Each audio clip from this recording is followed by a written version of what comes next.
Harold. When it got hot in the valley, Thomas and Alfred drove their cows up to a cool green pasture in the mountains to graze. Usually they stayed there with the cows for 2 months. Then they brought them down to the valley again. The work was easy enough, but oh, it was boring. All day the two men tended their cows. At night they went back to the tiny hut where they lived. They ate supper and worked in the garden and went to sleep. It was always the same. Then Thomas had an idea that changed everything. "Let's make a doll the size of a man," he said. "It'd be fun to make, and we could put it in the garden to scare away the birds." "It should look like Harold," Alfred said. Harold was a farmer they both hated. They made the doll out of old sacks stuffed with straw. They gave it a pointy nose like Harold's and tiny eyes like his.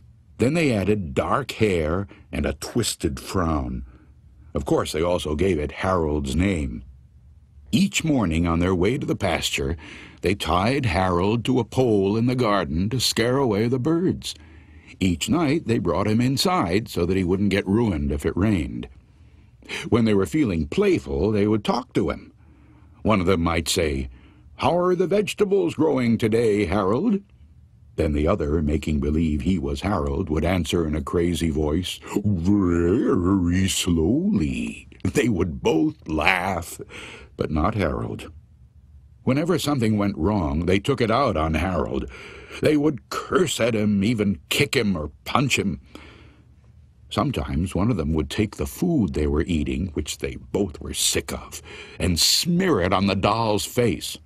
"How do you like that stew, Harold?" he would ask. "Well, you better eat it, or else." Then the two men would howl with laughter. One night, after Thomas had wiped Harold's face with food, Harold grunted. "Did you hear that?" Alfred asked. "It was Harold," Thomas said. "I was watching him when it happened. I can't believe it." "How could he grunt?" Alfred asked. "He's just a sack of straw. It's not possible." "Let's throw him in the fire," said Thomas, "and that'll be that." "Let's not do anything stupid," said Alfred. "We don't know what's going on. When we move the cows down, we'll leave him behind. For now, let's just keep an eye on him." So they left Harold sitting in a corner of the hut. They didn't talk to him or take him outside any more. Now and then the doll grunted, but that was all. After a few days, they decided there was nothing to be afraid of. Maybe a mouse or some insects had gotten inside Harold and were making those sounds. So Thomas and Alfred went back to their old ways. Each morning they put Harold out in the garden, and each night they brought him back into the hut. When they felt playful, they joked with him. When they felt mean, they treated him as badly as ever. Then one night, Alfred noticed something that frightened him.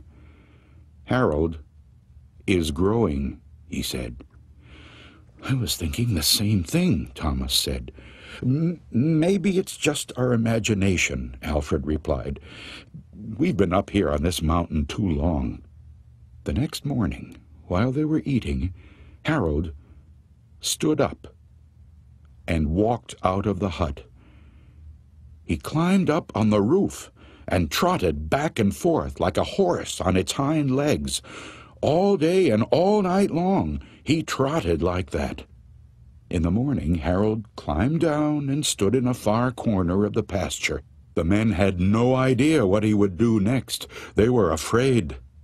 They decided to take the cows down into the valley that same day. When they left, Harold was nowhere in sight. They felt as if they had escaped a great danger and began joking and singing. But when they had gone only a mile or two, they realized they had forgotten to bring the milking stools. Neither one wanted to go back for them, but the stools would cost a lot to replace. "There really is nothing to be afraid of," they told one another. "After all, what could a doll do?" They drew straws to see which one would go back. It was Thomas. "I'll catch up with you," he said, and Alfred walked on toward the valley.